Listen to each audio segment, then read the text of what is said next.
আসসালামু আলাইকুম। অপরাহ্নের আজকের ক্লাসে সবাইকে স্বাগতম। আজকে আমরা সাস্ট ভর্তি পরীক্ষার সম্পূর্ণ গাইডলাইন নিয়ে কথা বলবো। তো তোমরা যদি কেউ শুধুমাত্র কাট মার্কস দেখার জন্য ভিডিওটা অন করে থাকো, তাহলে এই ভিডিওটা তোমাদের জন্য না। এটা হচ্ছে সম্পূর্ণ একটা গাইডলাইন নিয়ে কথা হবে। তার ভিতর আমরা কাট মার্কস নিয়ে একটা ধারণা দেওয়ার চেষ্টা করব। তো আশা করছি ভিডিওটা দেখলে পুরা সাস্টের ভর্তি প্রক্রিয়া বা ভর্তি পরীক্ষা নিয়ে একটা ওভারঅল আইডিয়া পাওয়া যাবে। তো আজকের ক্লাস শুরু করা যাক। তো আমরা একদম শুরু থেকে শুরু করব, মানে একদম সম্পূর্ণ বিষয় খুঁটিনাটি জানার চেষ্টা করব। প্রথমে আমরা ক ইউনিটে কথা বলবো। তো প্রথমে শুরু করি হচ্ছে মান বন্টন নিয়ে। তো ক ইউনিট ভর্তি পরীক্ষার মান বন্টনটা যদি আমরা দেখি, এখানে পদার্থবিজ্ঞানে 20 নম্বর, রসায়নে 20 নম্বর, উচ্চতর গণিতে 20 নম্বর, এই 60 তোমাকে অ্যান্সার করতেই হবে। এবং সাথে জীববিজ্ঞান অথবা ইংলিশ, এই দুইটা থেকে যে কোনো একটার উত্তর করতে হবে। তার মানে তোমার জন্য হচ্ছে এই 60 মাস্ট, এটা মাস্ট অ্যান্সার করতেই হবে। আর হচ্ছে জীববিজ্ঞান অথবা ইংরেজি, এইখান থেকে যে কোনো একটা উত্তর করতে হবে। এই মানে এইখান থেকে 20 নাম্বার আর এইখান থেকে 60 নাম্বার, তাহলে তোমাকে ওভারঅল 80 মার্কের পরীক্ষায় অ্যাটেন্ড করতে হবে। ওকে, টোটাল 80টা এমসিকিউ থাকবে, সময় হচ্ছে 1 ঘন্টা 30 মিনিট। 80টা এমসিকিউতে 80 নম্বর। তো সাস্টে হচ্ছে এখানে ক্যালকুলেটর ব্যবহার করা যাবে। আর এখানে একটা এক্সট্রা ফিচার, যে রাফ করার জন্য সাস্ট আলাদা পেপার দেয়। ওইখানে টিচাররা এক্সট্রা পেপার নিয়ে আসবে, তোমার যতগুলা পেপার লাগে তুমি ওনাদের থেকে চেয়ে নিতে পারবা। তো এইখানে হচ্ছে একটা বড় একটা প্রশ্ন থাকে যে সাস্টের প্রশ্ন আসলে কেমন হয়। তো এটার উত্তর যদি দিতে চাই, তাহলে বলতে হবে সাস্টের প্রশ্ন সাস্টের মতোই হয়। মানে জিনিসটা কি, মানে কেমন উত্তর হইল। সাস্টের প্রশ্ন আসলে হচ্ছে মানে তোমাকে কোনো একটা টপিকের একদম বেসিক, মানে একদম ভিতর থেকে প্রশ্ন করবে। মানে কঠিন বলা যায় না, তোমার বেসিক যদি খুব স্ট্রং থাকে বা বেসিক যদি ভালো থাকে, তাহলে এই প্রশ্ন তুমি অ্যান্সার করতে পারবা। বাট কোনো কনসেপ্টের আফসা আফসা যদি একটা ধারণা নিয়ে তুমি পরীক্ষার হলে যাও, তাহলে সেইটা তুমি অ্যান্সার করতে পারবা না। যেমন আমরা যদি একটা প্রশ্ন নিয়ে আলোচনা করি, যেমন আমি দেখো এখানে একটা প্রশ্ন দিয়ে রাখছি, এটা সাস্টেরই কোনো একবারে আসা ভর্তি পরীক্ষার প্রশ্ন। বলছে কি, যদি এ একটি ভেক্টর ক্ষেত্র হয় এবং এ ভেক্টরের একক হচ্ছে তোমার, মানে এ ভেক্টরের মানের একক হয়েছে m⁻² হয়, তবে এই সম্পূর্ণ রাশিটার মাত্রা কত হবে। তো এইটার সলভ করতে তোমার যে কনসেপ্টগুলো লাগবে, তুমি কিন্তু সব কিছুই জানো। তুমি কি ভেক্টর ক্যালকুলাস পড়ছো? আবার এই যে ভেক্টরের এই যে এইটা কি, এটা দেখো তো এটা কি, এইটা হচ্ছে কি ভেক্টরের যে কার্ল না, আবার এটা কি সেই ডাইভারজেন্স। তারপরে এই সকল কিছুর সাথেই তুমি পরিচিত, কিন্তু এটা আসলে তোমার ইউজটা শিখতে হবে। যেমন এইখানের ফিজিক্যাল মিনিংটা কি বলছে, আমরা জানি যদি কোনো একটা রাশিকে সে এক্স স্কোয়ারকে যদি আমরা একবার ডিফারেন্সিয়েশন করি, তাহলে এক্স, এটার উত্তর কত হবে 2x। এটাকে যদি আবার ডিফারেন্সিয়েশন করি, তাহলে উত্তর আসবে হচ্ছে 2। তাহলে দেখো তো, একবার ডিফারেন্সিয়েশন করলে 2x, আবার ডিফারেন্সিয়েশন করলে আসছে হচ্ছে 2। 2 মানে কি এক্সের পাওয়ার 0 বলতে পারি। ওকে, দেখো তো একবার ডিফারেন্সিয়েশন করার পরে পাওয়ার 1 কমছে, দুইবার ডিফারেন্সিয়েশন করলে এক্সের পাওয়ার 2 কমবে। তার মানে আমি যতবার ডিফারেন্সিয়েশন করব, চলকের পাওয়ার ততবার কমতে থাকবে, তত করে কমতে থাকবে। তো এইখানে তো আর কিছুই নাই, এই যে ভেক্টর ক্যালকুলাস, এইগুলা কি ডিফারেন্সিয়েশনই না। তার মানে এ কে হচ্ছে তুমি প্রথমে একবার ডিফারেন্সিয়েশন করবা। তো যদি আমি এইটুকের কথা বলি, এইটুকের কথা, তাহলে এ কে যদি একবার ডিফারেন্সিয়েশন করো, এইটুকের মাত্রা কি হবে, এম এর মাত্রা যদি m⁻² হয়, তাহলে এইটুকের মাত্রা হবে হচ্ছে m⁻3।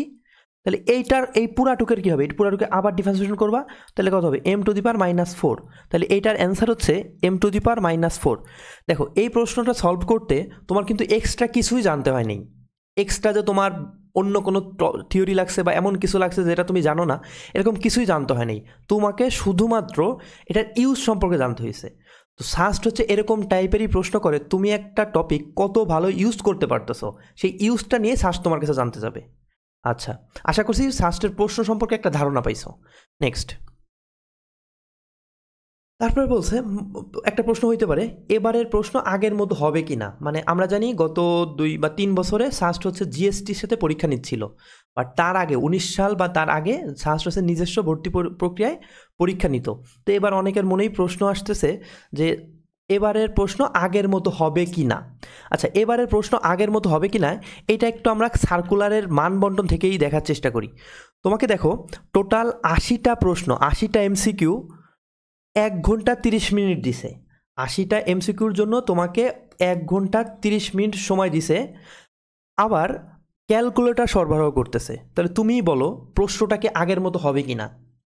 অবশ্যই সাস্টের এবারের প্রশ্ন আগের মতোই হবে, কারণ তোমাকে এখানে ক্যালকুলেটর ইউজ করতে দিতেছে, প্লাস টাইমও দিতেছে 1 ঘন্টা 30 মিনিট, 1 ঘন্টা 30 মিনিট। সো বলা যায় সাস্টের প্রশ্ন আগের মতোই হওয়ার চান্স 95%। সো আগের মতোই হবে এটা আশা করা যায়। সো আমরা বলতে পারি হ্যাঁ সাস্টের প্রশ্ন আগের মতোই হবে। এরপরের প্রশ্ন যদি আমরা যাই, সাস্টের কাট মার্কস কেমন হয়। আচ্ছা, সাস্টের কাট মার্কস কেমন হয় এটা যদি আমরা এবারের সাথে কম্পেয়ার করতে চাই, তাহলে এবারের সাথে আমাদের কম্পেয়ার করা উচিত হবে হচ্ছে 2019 সাল বা 19 সালের আগের ভর্তি পরীক্ষাগুলো। তো তখনের ভর্তি পরীক্ষাটা হইতো হচ্ছে 70 মার্কসের, এবার তোমাদের হবে হচ্ছে 80 মার্কসের। এই 70 মার্কসের মধ্যে ফিজিক্সে ছিল হচ্ছে তোমার 20, কেমিস্ট্রিতে ছিল হচ্ছে 20, ম্যাথে ছিল হচ্ছে 20, আর ইংলিশে ছিল হচ্ছে 10। এই টোটাল 70 মার্কসের পরীক্ষা হইতো। তো এই 70-র ভিতরে সময় সেমই থাকতো, 1 ঘন্টা 30 মিনিট। এখানেও ক্যালকুলেটর ইউজ করা যাইতো। তো এইখানে হচ্ছে একটা রেশিও বলা যায় যে হচ্ছে কেউ যদি মোটামুটি 40 প্লাস পাইতো তাহলে বলা যায় সে সাস্টের মোটামুটি টপ লেভেলের সাবজেক্টগুলাই পাইতো, লাইক ইঞ্জিনিয়ারিং সাবজেক্টগুলাই পাইতো। তার মানে 40 প্লাস হচ্ছে মোটামুটি ভালো। আর কেউ যদি 45 বা তার বেশি পায় সে মোটামুটি বোঝা যেত সাস্টের যে বিখ্যাত যে সাবজেক্ট সিএসসি এইটাই সে পাইতো। তার মানে আমরা এই 19-এ বলতে পারতাম 70-এ যদি তুমি 40 প্লাস পাইতা তুমি মোটামুটি ভালো সাবজেক্টে চান্স পাইতা। এবার যদি শেষ পর্যন্ত চান্স, মানে যেটাকে আমরা কাট মার্কস বলি, ওইটা নিয়ে একটু আলোচনা করি, তাহলে ওইটাকে বলা যায় যে মোটামুটি যদি তুমি শেষ পর্যন্ত, এটা সাবজেক্ট যে কোনো সাবজেক্ট হইতে পারে, শেষ পর্যন্ত তুমি যদি 35 প্লাস মাইনাস মানে 35-এর আশেপাশে, তো 34.75 হইতে পারে বা 35 হইতে পারে বা 35.25 হইতে পারে। তো এইটা মোটামুটি হচ্ছে তোমার কাট মার্কস ধরা হইতো। তো 70-এ এই কাট মার্কসটা 35-এর আশেপাশে পাইলে তোমার মোটামুটি একটা সাবজেক্ট পাবা, এরকম একটা আশা করা হইতো। তো এইটা হচ্ছে প্রশ্নের উপর ভ্যারি করতো, কোনোবার এটা একটু বাড়তো, কোনোবার এটা একটু কমতো। আচ্ছা, এবার যদি আমরা এই প্রশ্নে আসি যে এবারের কাট মার্কসটা কেমন হবে, এবারেরটা আসলে কেমন হবে। আচ্ছা, এখনও পরীক্ষাই হয় নাই, সো এবারের কাট মার্কস বলাটা হচ্ছে মানে এটা আসলে বলা যায় না সাস্ট কর্তৃপক্ষ কেমন প্রশ্ন করবে বা হচ্ছে কেমন কি করবে, এটা সাস্ট কর্তৃপক্ষই জানে যে কেমন প্রশ্ন করবে। সো প্রশ্নের উপর ডিপেন্ড করে অনেকটা কাট মার্কস ডিপেন্ড করে। সো অ্যাকচুয়ালি কেউ বলতে পারবে না যে তুমি এত পাইলেই চান্স পাবা, বাট একটা ওভারঅল একটা আইডিয়া দেওয়া যায় যে এবারের কাট মার্কসটা কেমন হইতে পারে, মানে আগে কেমন হইতো সেটার সাথে তাল মিলে এবার কেমন হবে আমরা একটা আইডিয়া করতে পারি। তো এবারের পরীক্ষাটা হবে হচ্ছে তোমার 80 মার্কের, আগে ছিল 70 মার্কসের, এবার 80 মার্কসের।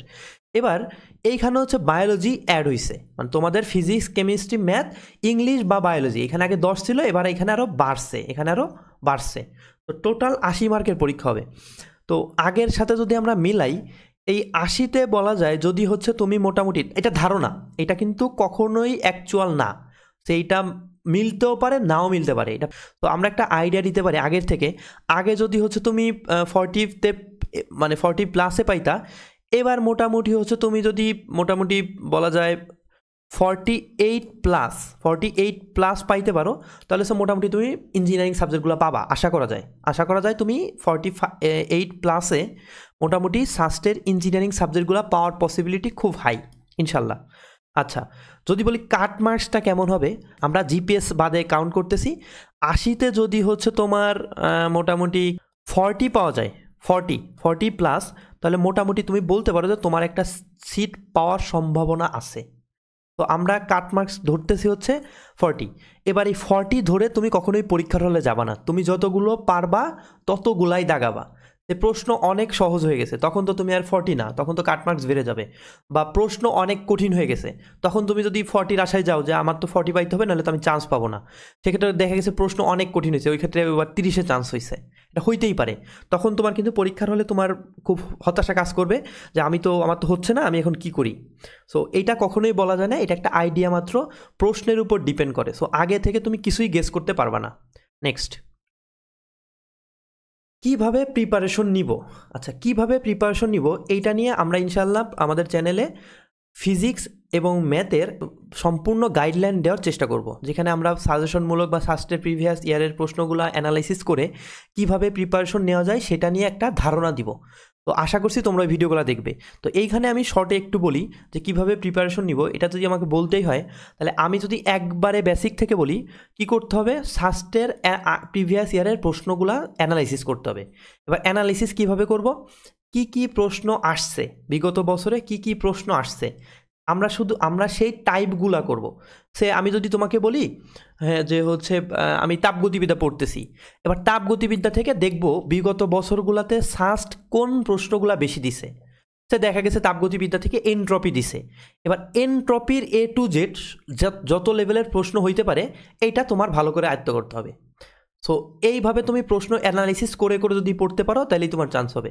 সো বলা হয় যে ভর্তি পরীক্ষায় প্রশ্ন ব্যাংকটা পড়লেই চান্স হয়।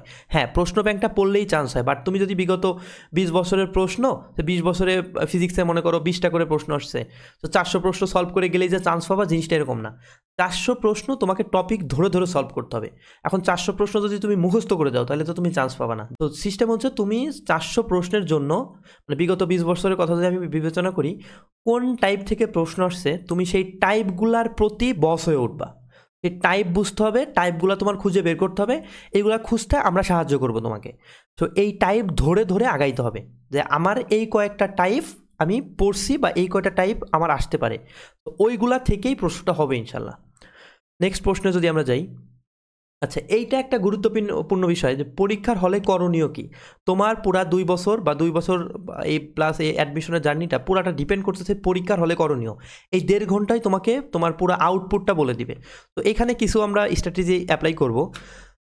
এখানে পরীক্ষার হলে করণের ভিতর প্রথমেই তোমাদের প্রশ্ন আসে কোনটি আগে উত্তর করব।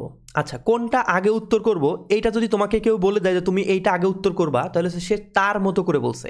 এখন তার মেন্টালিটির সাথে তোমার মেন্টালিটি নাও মিলতে পারে। সে হচ্ছে আগে যেটা অ্যান্সার করে স্বাচ্ছন্দ্য বোধ করে তোমাকে সেটা সাজেস্ট করে দিছে। তুমি তো কখনোই তার সাজেস্টে চলবা না। তুমি কি করবা, তুমি নিজেকে প্রশ্ন করবা যে তোমার কোন সাবজেক্টটা বেশি ভালো লাগে। আমি বলছি তোমার কোন সাবজেক্টটা বেশি ভালো লাগে, তুমি ট্রাই করবা ওইটাকে আগে অ্যান্সার করার চেষ্টা করার। বাট এখানে একটা প্রশ্ন আছে, তোমার যেটা ভালো লাগে তার মানে এই না যে তোমাকে ওইটাই সর্বোচ্চ মার্কস পাইতে হবে। তুমি যদি ওইটাই সর্বোচ্চ মার্কস না পাও সেক্ষেত্রে যে তোমার চান্স হবে না, জিনিসটা এরকম না। তাই আমি যদি বলি তোমার ফিজিক্স ভালো লাগে, এবার তুমি বাসা থেকে ক্যালকুলেট করে গেছো ফিজিক্সে 20টা প্রশ্ন আসছে, এই 20টায় আমি পাবো হচ্ছে, আমার ফিজিক্স তো আমি বস, ফিজিক্স আমি 15 পাবো, 15+ পাবো। এবার দেখা গেছে তুমি সুন্দর মতো আগে পরীক্ষার হলে গিয়ে ফিজিক্স আগে অ্যান্সার করা শুরু করছো। এবার দেখলা ওই বছরই ফিজিক্স প্রশ্নটা কঠিন হয়ে গেছে, মানে তুমি অ্যান্সার করা শুরু করছো, দেখলা ফিজিক্স প্রশ্নটা কঠিন হয়েছে। এবার তুমি তো ফিজিক্স প্রশ্ন দেখে হতাশ হয়ে যাবা যে আমি পারি ফিজিক্স, আর ফিজিক্সে আমি কিছু পারতেছি না, তাহলে তো আমার অবস্থা খারাপ, আমি শেষ। তাহলে এইখানে হচ্ছে তোমার নার্ভ ছেড়ে দিবে, তুমি এইখানেই তোমার পরীক্ষাটা খারাপ হওয়ার একটা হাইলি পসিবিলিটি আছে। হ্যাঁ ঠিক আছে, তুমি ফিজিক্স আগে অ্যান্সার করবা, বাট তোমার মাথায় এটা রাখতে হবে যে পরীক্ষার হলে যে কোনো কিছু ঘটতে পারে, ফিজিক্স প্রশ্ন কঠিনও হইতে পারে, সহজও হইতে পারে। সো তোমার যেটা ভালো লাগে, মানে যেটা পছন্দ সেটা অ্যান্সার করবা, ঠিক আছে, বাট সেইটার উপর তুমি ডিপেন্ডেন্ট হবা না। যদি ওইটা পরীক্ষা তোমার খারাপ হইতে থাকে, তুমি ধরে নিবা ওইটার প্রশ্ন কঠিন আসছে, তুমি পারতেছো না, মানে কেউ পারতেছে না, সো ওইটার যেগুলা পারছো ওইগুলাই হাই, ওইগুলাই সব বেশি হয়েছে, বাকিগুলাই তুমি অ্যান্সার করবা। এরপরে তোমার ইচ্ছা মতো এইভাবে তোমার পছন্দ অনুযায়ী তুমি দাগাবা, ইনশাল্লাহ সর্বোচ্চটা দেওয়ার চেষ্টা করবা, পরেরটা ইনশাল্লাহ দেখা যাবে। নেক্সট, আচ্ছা টাইম ম্যানেজমেন্ট কেমন হবে, এটা একটা গুরুত্বপূর্ণ বিষয় যে টাইম ম্যানেজমেন্ট আসলে কি হবে। আচ্ছা সাস্টে তোমার মোটামুটি 1 ঘন্টা 30 মিনিট থাকে, 1 ঘন্টা 30 মিনিট থাকে। তো এখানে প্রশ্ন থাকবে হচ্ছে 80টার জন্য হচ্ছে 1 ঘন্টা 30 মিনিট। এবার আমরা তো সব সাবজেক্টে সেম টাইম নিব না। বায়োলজির আগে বলি, বায়োলজিতে তোমার 20টা অ্যান্সার করতে তোমার এইখানে হচ্ছে টাইমটা বাঁচাইতে হবে। তো এইখানে তোমার 10 থেকে 12 মিনিটের অ্যান্সারটা শেষ করতে হবে, 20টা প্রশ্নের জন্য 12 মিনিট। তো আমি ধরলাম হচ্ছে এখানে তোমার সর্বোচ্চ 14 মিনিট লাগতে পারে, তাই আমি ধরলাম 13 থেকে 14 মিনিট, তো এখানে ধরি 14 মিনিট। আচ্ছা 14 মিনিট। তারপরে তুমি যদি কেমিস্ট্রিতে যাই, কেমিস্ট্রিতে তোমার হচ্ছে এইখানেও কিছুটা ফিজিক্স আর ম্যাথের তুলনায় এখানেও কিছুটা টাইম কম লাগবে।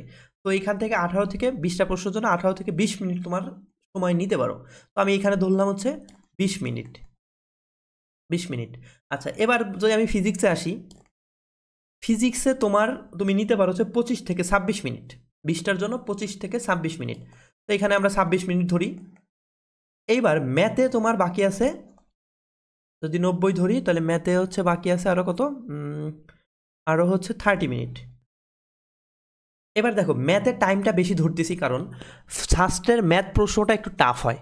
এটা সাস্টের ম্যাথ প্রশ্নটা বিগত বছর দেখা গেছে এরা ম্যাথটা একটু টাফ করে। তো এইখানে হচ্ছে তোমার একটু টাইম বেশি লাগবে, এটা স্বাভাবিক।